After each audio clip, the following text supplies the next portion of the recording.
febrero de 2026, la presidenta de México recibió una llamada de Washington que cambió todo. No era sobre el TMEC, no era sobre migración, no era sobre drogas, era sobre algo mucho más valioso: agua. Estados Unidos exigía el cumplimiento inmediato del Tratado de Aguas de 1944. México debía entregar millones de metros cúbicos del río Bravo o enfrentar tarifas comerciales que estrangularían el corredor interoceánico. El chantaje era perfecto: entréganos tu recurso más escaso o destruimos tu economía más prometedora. Mientras las fábricas de semiconductores brillan en Monterrey y las grúas levantan el futuro industrial de América Latina, hay algo que está desapareciendo en silencio: el agua que sostiene ese milagro. Cada chip fabricado consume 7,000 litros de agua ultrapura. Cada planta automotriz necesita millones de litros al día. Y mientras el mundo celebra el renacimiento económico mexicano, los pozos del norte se están secando. Porque hay una verdad que nadie quiere decir en voz alta: Estados Unidos no solo controla cuánto pagas por exportar esos productos, también controla cuánta agua puedes usar para fabricarlos. Cuando el desarrollo económico se convirtió en una trampa mortal. Y más importante, ¿quién decidió que México debía escoger entre su industria y su supervivencia? Esta es la historia de una guerra silenciosa. Una guerra donde las armas son tratados olvidados, tarifas comerciales y la sed de imperios. Bienvenidos al capítulo final de nuestra serie, México 2026. Para entender esta guerra, primero hay que entender el campo de batalla. El río Bravo no es solo una frontera. Es una arteria vital que recorre 3,000 kilómetros desde las montañas rocosas en Colorado hasta el Golfo de México. Durante más de un siglo, este río ha sido la línea que separa dos mundos, dos economías, dos destinos. Pero en 1944, en plena Segunda Guerra Mundial, algo cambió. México y Estados Unidos firmaron un tratado que repartía las aguas del río Bravo y del río Colorado. En papel, era un acuerdo de buena vecindad. En la práctica, fue el primer paso para convertir el agua en moneda geopolítica. El tratado establecía cuotas. México debía entregar un volumen específico de agua a Estados Unidos cada 5 años. A cambio, Estados Unidos entregaría agua del río Colorado. Parecía justo, parecía equilibrado. Pero había un problema que nadie anticipó en 1944: el cambio climático y la industrialización masiva.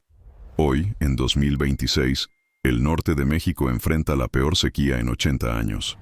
Las presas están al 30% de su capacidad. Los agricultores de Chihuahua y Tamaulipas ven sus campos convertirse en polvo. Y sin embargo, el tratado sigue vigente. Las cuotas siguen en pie. Ahora mira el mapa desde otra perspectiva. Las zonas industriales del nearshoring, esas fábricas que producen todo desde chips hasta automóviles eléctricos, están ubicadas exactamente en los estados que alimentan el río Bravo: Nuevo León, Coahuila, Chihuahua, Tamaulipas. No es coincidencia.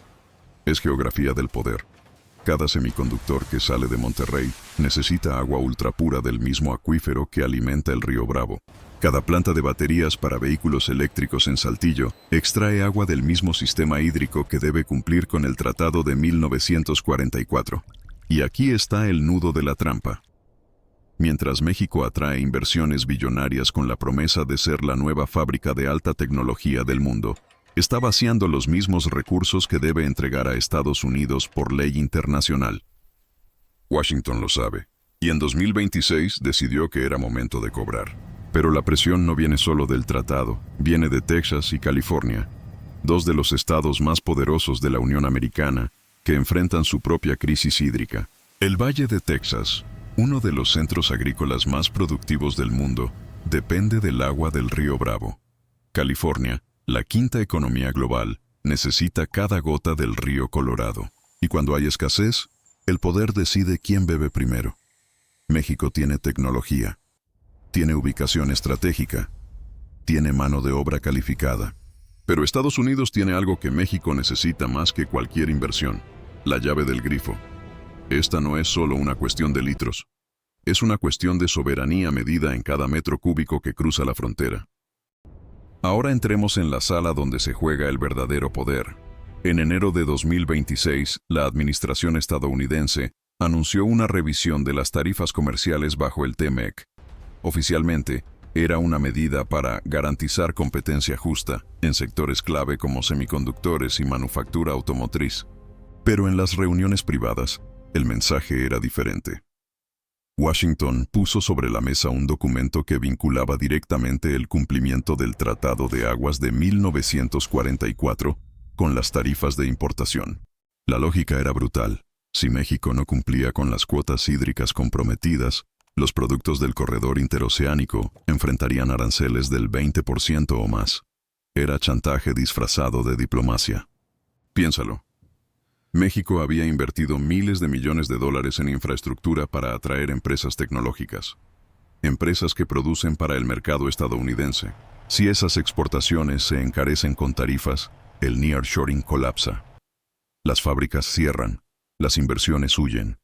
Y Estados Unidos lo sabe. Aquí está la ironía mortal. México construyó su renacimiento industrial precisamente para integrarse más profundamente con la economía estadounidense. Pero esa misma integración lo convirtió en rehén. Porque las tarifas no son solo números, son palancas de presión. Son armas económicas que no necesitan dispararse para ser efectivas. La amenaza es suficiente. Y la amenaza era clara: agua o economía. Escoge. Pero hay algo más siniestro detrás de esta estrategia. Las tarifas no solo presionan a México, también benefician a sectores específicos dentro de Estados Unidos.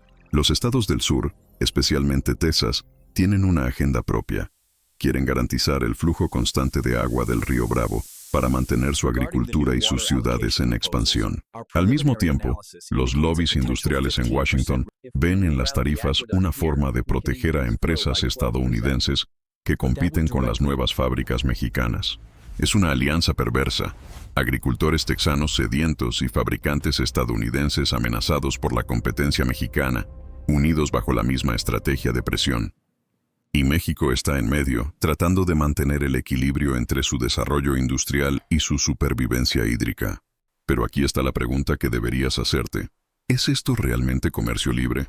¿O es hegemonía disfrazada de tratado? Porque cuando un país puede usar su poder económico para forzar a otro a entregar recursos naturales vitales, ya no estamos hablando de negociación, estamos hablando de extorsión. México firmó el Tratado de Aguas en 1944 cuando era un país agrícola, subdesarrollado, sin la capacidad industrial que tiene hoy. Ese tratado no contemplaba un México productor de semiconductores. No contemplaba un México con 50 millones de habitantes en el norte. No contemplaba el cambio climático. Y sin embargo, en 2026, ese papel firmado hace más de 80 años sigue siendo ley. La pregunta es, ¿hasta cuándo un tratado del pasado puede dictar el futuro de una nación? Y más importante, ¿quién tiene el poder de cambiarlo? Piensa en esto. Déjanos tu respuesta en los comentarios. Porque lo que viene a continuación te va a demostrar que esta guerra apenas está comenzando. Febrero de 2026. Ciudad de México, Palacio Nacional. La presidenta convoca una reunión de emergencia con los gobernadores del norte, los secretarios de Economía, Relaciones Exteriores y Medio Ambiente, y los directores de las principales empresas del corredor interoceánico. El diagnóstico es devastador. Si México cumple con las cuotas hídricas del tratado, las zonas industriales enfrentarán racionamiento severo. Si no cumple, las tarifas estadounidenses destruirán la competitividad de las exportaciones. Es la trampa perfecta. Pero en esa sala, algo inesperado sucede. En lugar de resignación, surge resistencia. Porque México en 2026 no es el México de 1944. Es una nación con capacidad tecnológica, con alianzas internacionales diversificadas, y con una generación de líderes que entiende que la soberanía no se negocia. La estrategia se divide en tres frentes. Primero, desalinización masiva. México anuncia la construcción de 5 plantas desalinizadoras en el Pacífico, capaces de producir millones de litros de agua potable al día. La inversión es gigantesca, pero la apuesta es clara. Si el norte no puede depender del río Bravo, debe depender del océano. Empresas de Israel, España y Corea del Sur compiten por contratos. La tecnología existe. El dinero también. Lo que falta es tiempo. Segundo frente. Eficiencia industrial extrema. Las fábricas del nearshoring implementan sistemas de circuito cerrado, donde el agua se recicla hasta el 90%. Las plantas de semiconductores en Monterrey adoptan tecnología de reuso que reduce el consumo en un 60%. Es caro, es complejo, pero es la única forma de mantener la producción sin vaciar los acuíferos. Y el tercer frente es el más audaz: renegociación diplomática agresiva. México presenta ante la comunidad internacional un caso contra el uso de tratados históricos como herramientas de coerción moderna. Argumenta que el Tratado de Aguas de 1944 debe actualizarse para reflejar las realidades del cambio climático, el crecimiento demográfico y la transformación industrial de ambas naciones. La movida es arriesgada. Washington responde con dureza. Pero México no está solo. Brasil, India y otras economías emergentes expresan solidaridad. Porque lo que le pasa a México hoy podría pasarles mañana. Pero aquí está la verdad incómoda. Todo esto toma años. Las plantas desalinizadoras no se construyen en meses. Los sistemas de reciclaje industrial requieren inversión masiva. Y la diplomacia es lenta, dolorosamente lenta. Mientras tanto, las sequías continúan. Los agricultores protestan. Las comunidades rurales del norte enfrentan escasez crítica. Y las fábricas siguen consumiendo millones de litros al día. El milagro mexicano de 2026 está en una encrucijada. Puede convertirse en la historia de una nación que logró industrializarse sin sacrificar su soberanía. O puede convertirse en la historia de una nación que sacrificó a su pueblo para servir a la fábrica. Porque aquí está la pregunta que nadie quiere hacer. ¿Para quién es realmente este desarrollo? ¿Para los 50 millones de mexicanos del norte que necesitan agua para vivir? ¿O para las corporaciones globales que necesitan agua para producir? Y si eres tú quien toma esa decisión, ¿qué escoges? Gracias por llegar hasta aquí. Sé que este es un tema complejo, lleno de matices dolorosos. Pero si has permanecido con nosotros hasta este punto, es porque entiendes que el futuro de América Latina no se decide en discursos ni en tratados firmados con pompa. Se decide en decisiones como estas, en dilemas reales entre desarrollo y supervivencia. Y lo que viene ahora, en la conclusión, te va a mostrar por qué esta historia no termina en 2026. Apenas comienza. Entonces, ¿qué aprendimos de esta guerra silenciosa? Que la soberanía en 2026 no se mide solo en PIB o en tratados comerciales. Se mide en litros y en píxeles. En la capacidad de un país para controlar sus recursos naturales mientras domina la tecnología del futuro. México está en una encrucijada histórica. Puede convertirse en la próxima potencia industrial de América Latina, pero solo si resuelve la ecuación más difícil de la geopolítica moderna. Cómo crecer sin ser devorado por quien controla las reglas del juego. Porque Estados Unidos no es el enemigo en esta historia. Es el jugador más poderoso del tablero. Y en geopolítica, el poder no es moral ni inmoral. Simplemente es. Lo que México debe decidir es si acepta las reglas impuestas o si construye su propio tablero. Las plantas desalinizadoras son una apuesta. La eficiencia industrial es una estrategia. La diplomacia agresiva es una táctica.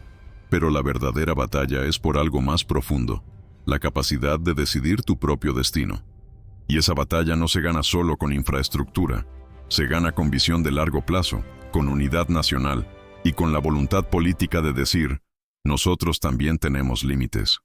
Porque aquí está la lección final de esta serie. El desarrollo no tiene sentido si destruye lo que intentas desarrollar. Un país sin agua no es una fábrica. Es un desierto con ruinas industriales. Y México, con todas sus contradicciones, con todos sus desafíos, tiene algo que muchas naciones perdieron: la memoria histórica de lo que cuesta la dependencia. Este es el capítulo final de nuestra serie México 2026. Crónicas de poder. Desde las montañas del Istmo hasta los microchips de la frontera, desde el litio boliviano hasta la sed del río Bravo, hemos recorrido el mapa completo de una región que está redefiniendo el equilibrio de poder global. Si quieres entender el rompecabezas completo, mira la secuencia completa en nuestra playlist, porque el futuro de América Latina no se escribe en Washington. Se decide entre el desierto y la frontera, entre el desarrollo y la supervivencia, entre el agua y el poder. Si crees que México debe priorizar su soberanía hídrica sobre los acuerdos comerciales, o si piensas que el desarrollo industrial justifica cualquier costo, Déjanos tu opinión en los comentarios. Suscríbete para no perderte las próximas crónicas de poder, porque la historia que acabas de ver no es del pasado, es del presente, y el futuro se está escribiendo ahora mismo. Nos vemos en la próxima crónica.